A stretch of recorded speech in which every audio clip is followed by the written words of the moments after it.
पाकिस्तान तहरीक-ए-इंसाफ को सारी कोशिश की जाती है दबाने की, लेकिन इसके बावजूद तहरीक-ए-इंसाफ दबती नहीं है इनसे। नाज़रीन, एक चीज़ और हो रही है और ये मैं आपके साथ डिस्कस करना चाहता हूँ। मैं पहले भी कई दफ़ा आपको कह चुका हूँ कि इस वक्त जो निशाना है वो पाकिस्तान तहरीक-ए-इंसाफ का या इमरान खान साहब का हमायती सोशल मीडिया है। तहरीक-ए-इंसाफ के सोशल मीडिया के खिलाफ सारे के सारे लोग गैंगअप हो गए हैं और इसमें जो लोग शामिल हैं आप सुनेंगे तो आप हैरान हो जाएंगे। तहरीक-ए-इंसाफ के सोशल मीडिया के खिलाफ पाकिस्तान तहरीक-ए-इंसाफ में एक बड़ा तगड़ा ग्रुप तैयार कर लिया गया है। बहुत सारी शख्सियात आपको आने वाले दिनों में पाकिस्तान तहरीक-ए-इंसाफ के सोशल मीडिया के ऊपर हमला आवर होती हुई नजर आएंगी। इसमें खैबर पख्तूनख्वा की हुकूमत के लोग भी होंगे और जो लोग अपोजिशन कर रहे हैं, सेनेटर्स या कौमी असम्बली के अरकान, वो भी सोशल मीडिया के खिलाफ बोलना शुरू कर देंगे। इवन जो आपके पंजाब के अंदर बहुत सारे लोग हैं वो भी सोशल मीडिया के खिलाफ आवाज़ उठाएंगे और पाकिस्तान तहरीक-ए-इंसाफ के सोशल मीडिया को दीवार के साथ लगाने का पूरा बंदोबस्त किया गया है।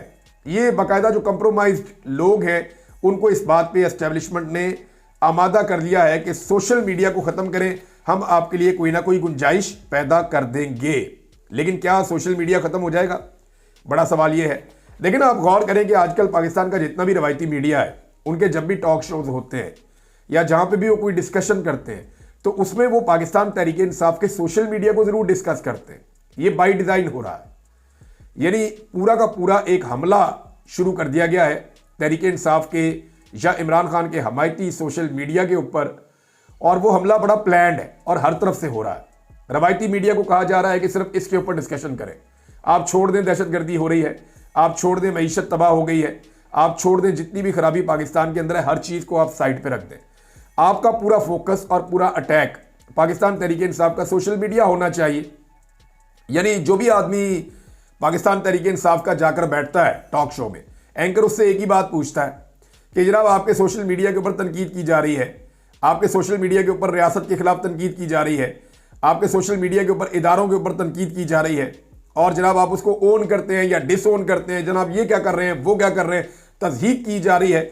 तो लगातार सोशल मीडिया को निशाना बनाया जा रहा है। जो जुल्म और बर्बरियत पाकिस्तान में हो रही है उसके ऊपर तो कोई बात नहीं कर रहा।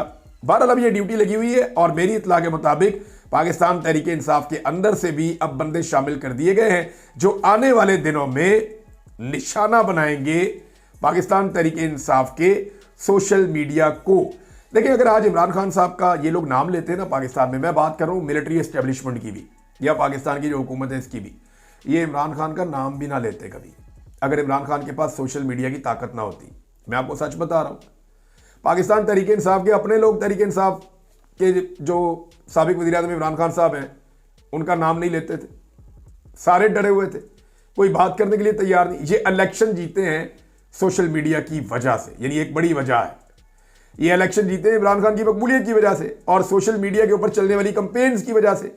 ये तो अपने हलकों में नहीं जा पा रहे थे, लोगों के बीच में नहीं जा पा रहे थे, इनके ऊपर तो इतनी सख्ती थी। तो पाकिस्तान तहरीक-ए-इंसाफ का सोशल मीडिया अगर ना होता तो इमरान खान का ना इस वक्त नाम लिया जा रहा होता, ना वो डिस्कस हो रहे होते, और ना ही इस वक्त की एस्टेब्लिशमेंट या हुकूमत के ऊपर किसी किस्म का भी कोई भी दबाव होता। कोई दबाव होना ही नहीं था।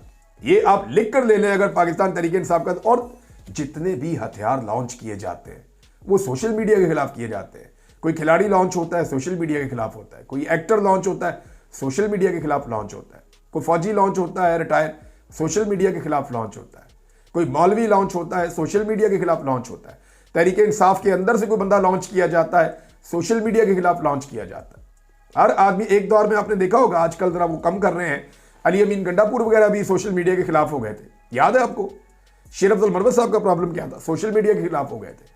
और बहुत सारे लोग हैं पाकिस्तान तहरीक-ए-इंसाफ के जो पाकिस्तान तहरीक-ए-इंसाफ के सोशल मीडिया को टारगेट करते हैं, अभी आपको आने वाले दिनों में नजर आएंगे। नाजरीन, एक चीज और बताऊं, तहरीक-ए-इंसाफ ने ऐसा लगता है कि कंप्रोमाइज कर लिया है कुछ चीजों के ऊपर। यानी 26 नवंबर को जो कत्लेआम हुआ उसे तो ऐसा लगता है कि पसे पुश्ती डाल दिया, ना कोई सीसीटीवी फुटेज मांगता है ना सामने आती है, ना कोई पटिशन हाई कोर्ट के अंदर दायर की गई है कि हमारे बंदे लापता है, अभी तक उनके बारे में कोई इन्फॉर्मेशन नहीं दी गई, ना ही लापता अफराद का प्रॉपर डाटा दिया गया अभी तक, ना ही उनके लवाहिकीन के इंटरव्यूज दिए गए अभी तक, ना ही शोहदा के लवाहिकीन के प्रॉपर इंटरव्यूज सामने लाए गए, ना ही जख्मियों के केसेस जो है उनको उठाया गया। बल्कि सारी लीडरशिप जो अवाम को लेकर डी चौक में गई थी वो सारी ईद अपने अपने घरों में अपने बीवी बच्चों के साथ मनाएंगे, जबकि वो आवाम जो अपनी लीडरशिप के कहने के ऊपर डी चौक की तरफ गई थी, वो लोग, उनमें अभी भी सैकड़ों लोग गिरफ्तार हैं और वो लोग अपनी ईद जो है वो जेलों के अंदर करने पर मजबूर होंगे। आप अंदाजा कर लीजिए कि पाकिस्तान तहरीक इंसाफ की लीडरशिप अपने कारकुन के साथ खड़ी नहीं हुई, जबकि कारकुन अपनी लीडरशिप खासतौर पर इमरान खान के साथ पूरी ताकत से खड़ा हुआ है। चंद लोगों की मैं बात नहीं कर सकता, अलीमा खान साहिबा हो गई, कुछ और खवातीन, आलिया हमजा साहिबा हो गई, खदीजा शाह साहिबा हो गई, और कुछ खवातीन हैं। ये खवातीन ने खास तौर पे कैदियों के हवाले से या जिन लोगों के ऊपर जुल्म और बर्बरियत हुई है उनके हवाले से ज़बरदस्त मौक़िफ़ अपनाया है और वो इस मामले के ऊपर कुछ ना कुछ करती रहती हैं। जबकि नॉर्मली जो पाकिस्तान तहरीक इंसाफ की क़यादत है, जैसे चेयरमैन हो गया, सेक्रेटरी जनरल, बाकी सारे लोग हो गए, ये तो ऐसा लगता है कि कैदियों को कैद करवा के भूल गए। खुद तो ये पहुंचे नहीं डी चौक, वो बेचारे जो लोग पहुंचे उनको वहां से गिरफ्तार करवा दिया और वो गिरफ्तार हो गए। वो अभी बेचारे अपनी ईद जेलों में मना रहे हैं 4 महीने गुजरने के बाद भी। और हैरत मुझे इस बात पे होती है कि अगर आपने कंप्रोमाइज करना ही था 26 नवंबर पे कत्लेआम पे, तो आप कम से कम अपने कारकुनों को तो छुड़वा लेते, कम से कम ये जबरी गुमशुदगियां तो बंद करवा लेते। इस वक्त पाकिस्तान तहरीक इंसाफ पे बड़ी तेजी से जबरी गुमशुदगियां हो रही हैं। तहरीक इंसाफ के लोगों को एक के बाद एक अगवा किया जा रहा है और बहुत तेजी से जबरी तौर पे लापता किया जा रहा है। ये चीज़ें बलूचिस्तान में कबायली इलाकों में होती थी, लेकिन अब ये चीज़ें हम होती हुई पहली मरतबा पंजाब के अंदर और पॉलिटिकल पार्टीज के खिलाफ इतने बड़े पैमाने पर देख रहे हैं। एमल वली खान ने, नादरीन, एक स्टेटमेंट दिया है। देखिए, एमल वली खान ने कमाल कर दिया। इनके ख़ानदान की एक लेगेसी थी, एमल वली के ख़ानदान का एक नाम था और वो एक एंटी एस्टेब्लिशमेंट बयानिए के साथ चलने वाला एक बड़ा मकबूल ख़ानदान था। लेकिन एमल वली खान ने उनके पूरे ख़ानदान की जो इज्जत है उसको मट्टी में मिलाया बड़े शानदार तरीके से। ये क्रेडिट आपको एमल वली खान को देना पड़ेगा कि उन्होंने जो है बादशाह खान का नजरिया जो है वो शारा दस्तूर पे रख के बेच दिया। आज बादशाह खान कहीं और खड़े हैं, वली खान कहीं और खड़े हैं और एमल वली खान जो है वो कहीं और खड़े हैं। उन्होंने एस्टेब्लिशमेंट से सेनेटर की सीट भी ले ली और लेकर जनाब बगले भी बजा रहे थे कि मैंने देखें कैसे सीट ले ली।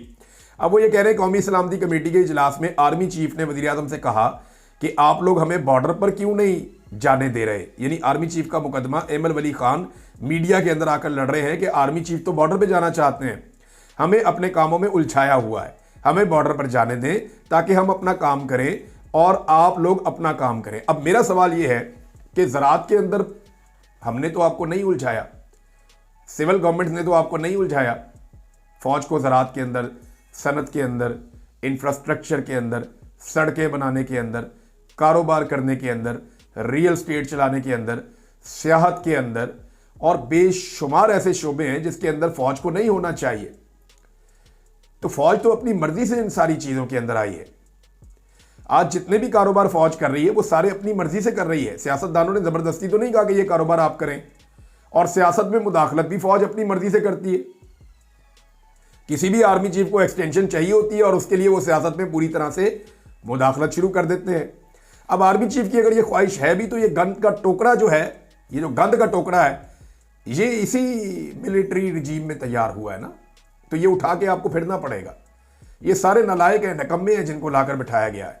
अब ये गंद का टोकरा जो तैयार हुआ है, चूं चूं का मुरब्बा, इसको सर पे उठा के आपको चलना पड़ेगा। ये आपके साथ ही नत्थी हैं, इनसे अब आप पहलू तय नहीं कर सकते। ना ये बोल सकते हैं, सदर को सुन लिया आपने, ना ये चल सकते हैं सही तरीके से। एक कानून तो ये खुद से पास नहीं कर सकते।